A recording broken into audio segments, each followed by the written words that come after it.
हमारे साथ एक नया लड़का भर्ती होकर आया था। उसे ना जाने क्यों इतना शौक था फ़ौज में आने का। जुनूनी सा था, पागल और ख़ूबसूरत इतना था कि क्या बताऊँ, शायद बता ही ना सकूँ।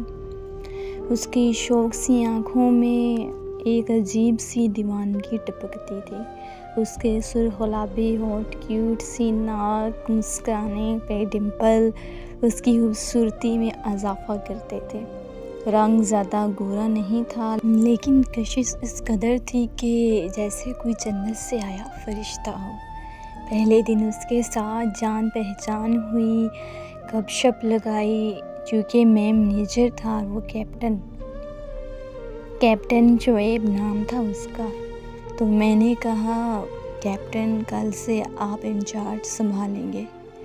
आप अभी आराम करें, सफ़र से थक गए होंगे। रोबदार आवाज़ में मुझे सलूट किया, ओके सर, सलाम किया और चला गया। उसकी आवाज़ में एक अजीब सा रौब था। दूसरे दिन परेड ग्राउंड में सबसे तारुफ़ करवाया गया। उसका अखलाक ऐसा था जैसे किसी बेजान को भी सांसें बख्श सकता था, किसी दुश्मन को भी सीने से लगा सकता था। चार्ज संभालते ही उसे कैंपर्स की कुछ जिम्मेदारियां दी गई। वो अपनी ड्यूटी ज़िम्मेदारी से निभाता, दिन गुजरते गए। मैं उसके बहुत करीब आता गया। मुझे उसकी आदत होने लगी। वो इतना अच्छा था कि उसकी यूनिट के सिपाही भी उसे पसंद करते, दिल से उसकी इज़्ज़त करने लगे। लेकिन वो कभी कभी बच्चों जैसी शरारतें भी किया करता था। वो मुझे बहुत भाती थी। खैर, वक्त के साथ साथ जान पहचान भरी और हम बहुत अच्छे दोस्त बन गए। एक दिन बातों ही बातों में पूछा उससे कि बताओ, बहन भाई फैमिली में कौन कौन है। कहने लगा, सर फैमिली में तो माँ है और 3 बहनें हैं। बाबा जान का 1 साल पहले इंतकाल हो गया। मैंने कहा, तो तुम कैसे ये फ़ौज में आने का शौक़ पैदा हो गया। तो कहने लगा, मेरी बहनों का शौक़ था कि उनका भाई फ़ौजी बने, वरना मैं अच्छा भला डॉक्टर बन रहा था। वक्त गुज़रता गया, हमारी दोस्ती इस कदर बढ़ गई कि हम अब कभी कभी दूसरे के घर भी छुट्टी पे जाने लगे। वो अक्सर नूरजहां का गाना सुना करता था, ए पुत्र हटाते नहीं विकते की लबदी विच बाजार कोड़े। मैं उससे कहता था, इतना शौक चंचल सा लड़का और ये गाना सुनता है। कहता था, कभी ये गाना वक्त आने पे तुम्हें समझ आएगा। कभी कभी बहुत अजीब अजीब सी बातें किया करता था जो मेरी समझ में बिल्कुल भी नहीं आती थी। मेरी शादी थी, उसको इनवाइट किया, उसकी माँ बहनें सब मेरी शादी पे आए।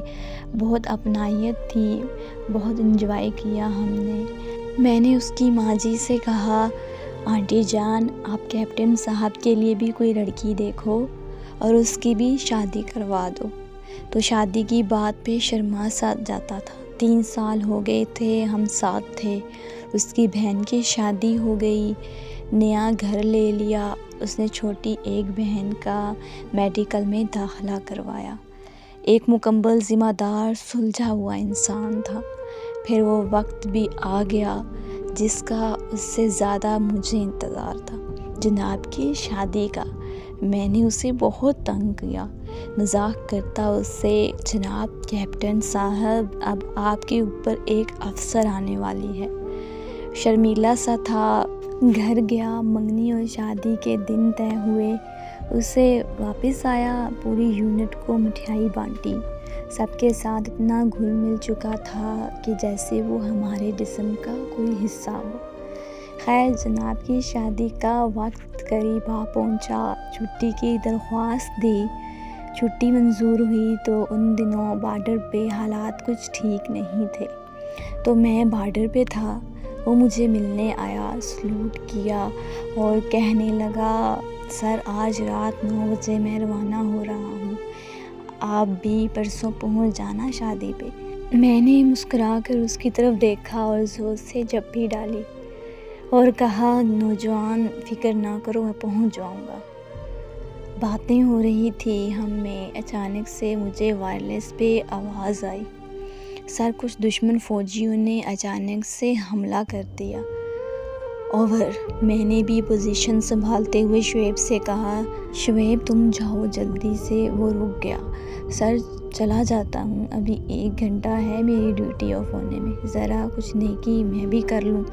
मैंने उसे कहा, शुएब जाओ, हम देख लेंगे। लेकिन कहाँ सुनने वाला था। उसने बंदूक उठाई और पोजीशन संभाली। इतने में दूसरा मैसेज आया, तमाम छुट्टी पे जाने वालों की छुट्टी रोक दी गई है। बॉर्डर पर हालात बहुत सख्त हो गए। ओवर। इतने में धड़ाधड़ गोलियों की आवाज़ें गूंजने लगी। दुश्मनों ने हमला कर दिया था। मैं, शुएब और साथ 4 सिपाही हम पोजीशन संभाले 2 घंटे तक लड़ते रहे। गोलियां रुकने का नाम ही नहीं ले रही थी। हमको कैसे भी मोर्चे में पहुंचना था, क्योंकि हमारा असला दूसरे मोर्चे में था। हमें 3 घंटे गुजर गए लड़ते हुए। मैंने वायरलेस पे बोलना शुरू किया, हमारे पास गोलियां ख़त्म हो रही हैं, हमको बैकअप दिया जाए। ओवर। शुएब कहने लगा, तुम लोग ऐसा करो, एक एक करके वहाँ जाओ उस मोर्चे पे, मैं यहाँ उनका ध्यान लगाता हूँ। मैंने कहा, नहीं शुएब तुम पागल हो गए हो, मैं यहाँ देखता हूँ, तुम सब जाओ। लेकिन नहीं, वो कहाँ मानने वाला था।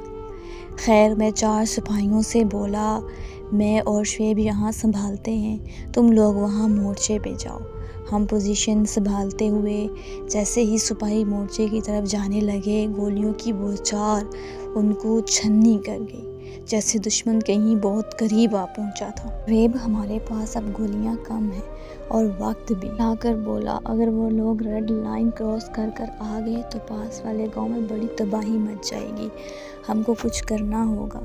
मैं लगातार वायरलेस पे बोलता रहा, हमें बैकअप दिया जाए। ओवर।